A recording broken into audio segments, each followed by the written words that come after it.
जब अहंकार प्रभु के चरणों में समर्पित हो जाता है तो प्रभु का हर विधान अच्छा लगता है।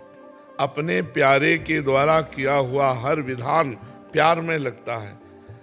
जब हमें प्रभु से अपनापन नहीं हुआ, देह से अपनापन है, तो हम भक्ति तो करेंगे पर हमारी लालसा रहेगी अनुकूलता की।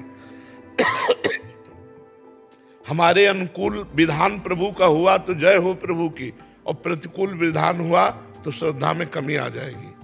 लेकिन अहंकार समर्पित हो गया तो जिनके शब्द हैं तेरा किया मीठा लगे ना, वो साक्षात प्रभुमय है। उनका रोम रोम वाहेगुरु है। हृदय से केवल वाहेगुरु का विधान स्वीकार है। वाहेगुरु परमेश्वर को कहते हैं, परमात्मा को कहते हैं, श्री कृष्ण को कहते हैं। तो जब वो श्री कृष्णाकार है, भगवदाकार है, तो ये देह उनकी पीड़ा हो रही है पर हृदय में उनके इतना महान सुख हो रहा है, तो उसी सुख का अनुभव कर रहे हैं कि तेरा किया मीठा लागे। अच्छा विचार करो, अग्नि, दाहिका शक्ति, ये जिस प्रभु की प्रकट की हुई है उन प्रभु को जला सकती है क्या? तो देखने में तो लग रहा है कि गुरु अर्जन देव को तपाए हुए तवे पर बैठाल करके तप्त बालू डाली जा रही है और उनको विवश किया जा रहा है, लेकिन हृदय इतना शीतल है भगवान के चिंतन में कि उसका तनिक भी प्रभाव नहीं पड़ रहा। पक्का मानिए, तेरा किया मीठा लागे ये उसी हृदय से निकलेगा जिसका अहंकार समर्पित हो चुका है। कोई अंग नहीं है जो पीड़ा न दे रहा हो। जैसे इस समय है, कोई अंग नहीं है जो पीड़ा न दे रहा हो। हर अंग हमें विवश कर रहा है लेटने के लिए, लेकिन हम उसको विवश कर रहे हैं भेंटने के लिए। सबसे भेंटो, सबसे मिलो, जब तक सेवा है तब तक कभी लेटना नहीं है। चलो अपने इस कार्य में लगो। अब ये हम, अगर हमें मीठा ना लगे तो हम तुम्हारे सामने बैठ नहीं सकते, हम तुम्हारे सामने उत्तर नहीं दे सकते, हम भगवत चर्चा नहीं कर सकते। हमें बहुत मीठा लग रहा है, हमें लग रहा है मेरी श्री जी ने बहुत कृपा की जो मेरी किडनी फेल की। ये उनकी कृपा है, हमें कृपा महसूस हो रही। आपको लग रहा होगा कि ये क्या भजन इनका कि अपनी किडनी के रोग में ये ग्रसित हैं, ये दूसरों का कष्ट क्या निवारेंगे।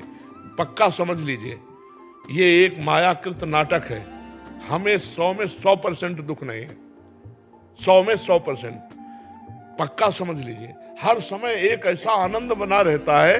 वो आनंद न रुपया में है, न घर में है, न ब्रह्मा के पद में है, न कहीं है। उसी आनंद के बल से हम मस्त रहते हैं। तो वो गुरुजन है और हम उनके चरण आश्रित हैं। अब उन गुरुजनों को कितना अच्छा लग रहा होगा, तभी कह रहे तेरा किया मीठा लागे, हरिनाम पदारथ नानक मांगे। भगवान के नाम में डूबे हुए, भगवान के रूप में डूबे हुए महापुरुषों को एक भी, प्रहलाद जी को एक भी कष्ट नहीं हो रहा। आग में जलाया जा रहा है, विष पिलाया जा रहा है, पर्वत से दबाया जा रहा है, जल कुछ नहीं, वो आनंद मगन है। क्यों? राम राम हरि हरि उनके मुख से निकल रहा है और सर्वस्व हृदय समर्पित है प्रभु को। ये महिमा प्रभु को समर्पित होने पर ही होगी। लोहा कभी चमक नहीं सकता, लोहा कभी आभूषण नहीं बन सकता। ये पारस का चमत्कार है कि छू गया तो सोना बन गया और आभूषण बन के मस्तक पे रख गया। तो ऐसे ही भगवत कृपा, संत चरण रज, संत कृपा जब उदय होती है और देहाभिमान समर्पित हो जाता है तो अपने प्यारे का किया हुआ हर सुख अच्छा लगता है। अपने प्यारे से वो कह रहा है कि हर गम तुम्हारा मैं सहूंगा और कभी से शिकवा किसी से नहीं करूंगा। अब आप विचार करो, हम भगवान से प्यार करते हैं, हम मालिक से प्यार करते हैं और हम थोड़े थोड़े कष्टों में हम प्रभु से शिकायत करने लगे। अगर आपको दुख देने में सुख मिल रहा है तो मुझे कभी सुख मत दीजिए, हर कदम में दुख दीजिए। वो दुख ही हमारे लिए परम सुख होगा, क्योंकि मेरा प्यारा मुस्कुरा रहा है, मेरे प्यारे मुस्कुरा रहे इस बात को देखकर। इस बात से ये अहम समर्पित होने से होगा। जब तक अहंकार देहाभिमान समर्पित नहीं हुआ तब तक ऐसी बात नहीं आ सकती कि तेरा किया मीठा लगे।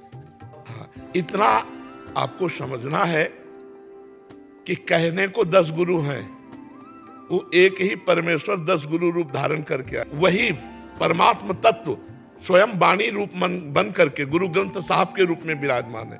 यदि हम गुरु वाणी के अनुसार चलेंगे, गुरु वाणी की दास्ता स्वीकार करेंगे तो हमें गुरु की प्रगट सेवा मिल जाएगी।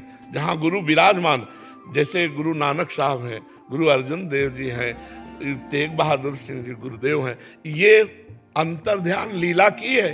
लेकिन ये है, हम उन्हीं के पास पहुंचेंगे यदि हम गुरुवाणी का दासत्व स्वीकार करके उसके अनुसार चले। तो जैसे हम गुरुवाणी में चंवर, ऐसे हम गुरुदेव की सेवा में पहुंच जाएंगे पक्का। गुरु साहब विराजमान हैं। हम आपको कह रहे 35 वर्ष पहले गंगा के किनारे जब हम साधन में तत्पर थे तो सबसे पहले गुरु नानक साहब जी के हमें दर्शन गंगा किनारे हुए थे। एक पट्टी पड़ी हुई थी और उसमें पंजाबी अक्षरों से लिखा था या अरबी भाषा से लिखा था, मुझे ज्ञान नहीं, पर वो कुछ लिखा हुआ था और परम प्रसन्न मुद्रा में गंगा, जबकि हमारा उस समय कहीं कोई परिचय नहीं था। और जब छवि देखी तब लगा रहे साहब तो हमें पहले दर्शन दे चुके थे। तो ये गुरु साहब विराजमान है। वो जिस जीव को अपनाना चाहते हैं वो अपनी शरण में ले लेते हैं और उनकी आज्ञा का जो पालन करेगा वो सदा सदा के लिए उनके पास पहुंच जाएगा, इसमें कोई संशय नहीं।